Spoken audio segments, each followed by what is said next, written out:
My name is Sourav Ganguly. I work here at GeekyAnts as a React Native developer, as a software engineer, and you can, okay, yes, you can follow me on most of the platforms as I Sourav Ganguly. I write as I Sourav Ganguly, and on Twitter I go by I am Sourav Ganguly. So you can follow me there as well, and we should connect. Well, the topic was for today was integration of React Native or any application with the AI implementation. So the query I have and what I want to talk about is under to influence and beyond, to interface and beyond command user interfaces with AI. Can we simplify how users interact instead of adding another layer of AI model on top of it, or something like, I think this is something like the speaker just before me spoke about. Could we just chat with the backend so that the data or API is secure in the backend itself? But when I think about that, a query does come in mind where people are thinking of and futurizing the concept of VR or AR. Would command user interface be an option? We'll discuss about that. But to start with, I do have a problem. I am looking for an apartment. Let's say a 2 BHK apartment. To expand on that query, I need a 2 BHK apartment, spacious, let's say large windows, higher floor above the ground level, and somewhere close within the walking distance from my place of commute. Now, when you see that, that's 5 layers of filters. But now, how do I explain this to the existing applications we already have? Imagine this, right? Um, Such an application has full filters on itself, like what type of the apartment and price range and number of bedrooms. But that comes up with 2,180 results, right? Now, how do you explain if if it had larger windows and more spacious, or if it had any other amenities? Now, unless you go through each of the pictures and search from them out of the 2,000 results. Now, such an application does take the basic necessities it needs. For example, a location where a city could be your neighborhood or proximity for your office, for example, near to Geeky Ants, or the size of the apartment, square foot, number of bedroom, or in terms of bathroom, if possible. Also, the price range. Could it the minimum price range and the maximum price range, and in between, what do you want exactly? But then, I guess theoretically that is enough. But what about there are more necessities I would need? For example, what about the public transport?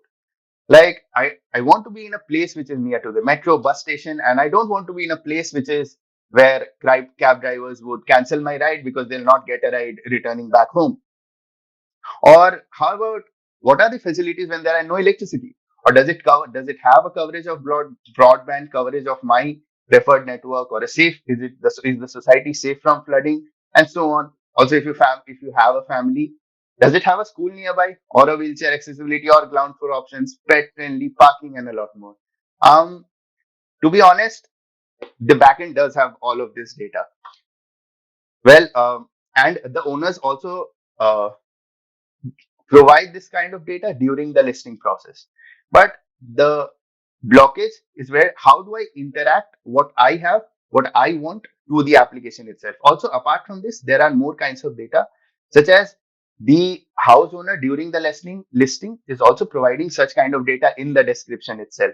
For example, they have provided that they have huge kitchens, two refrigerators, two ovens, and two sinks. I don't know how important is that information, but also they are providing wireless internet throughout the property. But I don't think I could search any of those details into something like this, where the search bar is only used for what is the location where I want the property to be. So what I have been working on is a quest for a simpler interface to get the information from the backend as and what I want, right? And not just create an application which is just a catalog of information, 2,000 results. Now, if an application could have 1 lakh results, but what I need is actually one. And can we simplify layers of navigation, complex components, or dedicated um, bridging screens? For example, any of the my cart, my order, which I'll be discussing in the next slide. but also any of these which even in the bridging screens, such complex components are again and again updated and removed from the layers.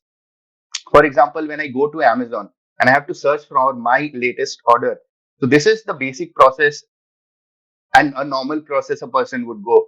You have to click here on your profile, you go to your orders, you get list of almost 3 months of data. I don't know why, but for what I ordered just now, and then you get the details of your order. Again, you have to select about the details from the drop down itself. So my solution is basically inspired by the terminal. Once you have used the terminal, you are used to the terminal, right? And imagine if you could command an application to do for a certain things. Uh, yeah, like honestly, if you could command an application to do a certain things, right? That would be a lot more simple. But then sort of, how do I implement that onto this? There are many number of applications right here, which are microservices, micro front ends. And how do I create this into a chatbot? Are you saying chatbot? Well, to be honest, how about this search bar? It stays just there. One time you use it is for searching for a catalog, which again, as I said, shows you a lot more. But then how about pulling this search bar down up to at this point, where your application front end and home screen acts as a place where you keep adding parameters to filter out your content that is being displayed to you. So basically pulling that search bar down to the bottom. And this is not a new concept. Applications like this has been applied in concepts in iOS 15, where Apple has pulled down the search bar towards the bottom of the screen in Safari. And this is a good idea actually. Um, why have the most likely search result on the top of the screen and most unlikely search result which is closer to my thumb? So search is not a one-time thing. You would keep improving queries again and again, right? And also, when you push something like this into ChatGPT, and I'm not putting this up to say what ChatGPT could be doing, but if you see when I put a statement onto ChatGPT, I can apply 4 to 5 filters as I want and not select it from a series of filters and multiple choice questions. You could have 4 filters, someone could have 40, right? But the assistance is not limited to filters. Um, Imagine you walk into a restaurant and apart from searching for a specific dish, if you could search for more questions like what is the special for today and what is the recommendation of the application or the recommendation of the chef, and then ingredients in the dish, if the dish is vegetarian, vegan, gluten free, so on. And all of these applications could be accessed by the search bar itself. Now, this is also a common phenomena where I spend more time searching for what you want to eat. Although the application has 1,000 of options, I do not search for more kitchens, food items, and neither do I remember any more food item names of any more food items. For example, when you had a hunger for South Indian, what is the last time you went on to when you had the hunger for South Indian? When is the last time you went on to why the 90% of the time you went on for idli or dosa, right? But the suggestions do not end here. Um, but the suggestions do not end here. Imagine an application like Blinkit, where apart from searching for items, which itself takes 20 minutes and delivery takes 10, could I ask for something more? Like create me a party basket for a get together that I have tonight, or something like could I have based on or if Blinkit, something like Blinkit could uh, filter out content on what I buy every month and suggest a grocery list. That would, I think, that is a great concept of how Chat GPT could be chat or any language model could be used to increase a business model. Now, such a model would not be useful for applications like this, right? Um, Applications in this manner would are mostly used for they earn the more time they spend on the application, we spend on the application. But such an application would be use of a chat bar would be used in, for example, uh, in quick service quick service applications, right? Where you ask a question and you get an answer rather than browsing through a catalog of products. Not everything has to be manufactured at social media where you browse through a catalog of images. But the idea you might feel is very similar to what chatbots already do. We do have seen a success in that field so far, but and if you say that, I do acknowledge it. But by far, organizations have created very simple and smaller applications, and they also did not have a lot of investments. And also, applications have been third-party, smaller organizations providing it. Now, Sam Altman says that although many app companies could be building such an application, but there would be many companies who are actually smaller organizations, and their product would be a layer two for them. For example, companies like Salesforce and Air India have been using ChatGPT as a chatbot system, and Air India has also, I think, initial investment of 200 million dollars into such a project. So you see how chat is slowly being getting involved into the development of an application or using an application for the end user.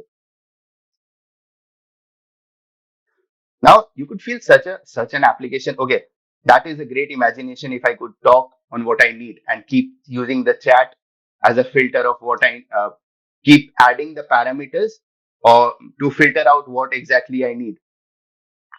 And how does that exactly work? Well, when you get into the artificial intelligence or get into the language models, just such a statement can be divided into multiple parts. Your language model does that for you, dividing the statement into multiple parts, and then for example, here it would create an intent of the application that you want to create a basket of products for a specific location. And what is a basket of products? Your model would know that this is a collection of items. And what is the time? It would be for tonight. And then there could be a recommendation model in the backend itself, which will work as what is the age group of the person, which defines what is the user data, and what is the product, which defines what is the item, and then the user item interface. Now, the example, if now for to give you how this, imagine if your search bar could keep adding parameters to your data. So you keep adding circles here, and your search results keep decreasing more and more. Now, to imagine how intent and entity works, you can look onto how things work. For example, what is the weather, where you intent, it can define the intent and entity. You can define the intent and entity, what for what things to be done in Bangalore, and so on. For example, you have a statement like, I want to travel to Europe in June. What are the some of the affordable destinations with good weather and cultural attractions? If I could do that to a super app like Make My Trip, which books my trains, buses, and all of my hotel destinations, imagine the imagine you do not have to create an application which is very simple in that case. It does not only have to provide me the basics, it does not even have to provide me the basics where just flight booking or hotel management or transportation booking. It could provide me a lot more applications like tour booking, scheduling, restaurants based on what I have had before, budgeting options, culture information guiding, packaging suggestions, emergency, social media, and a lot more. That was, I think I was nervous. That was quick, but yeah, that is up to my idea. And thank you so much. I had a great time explaining.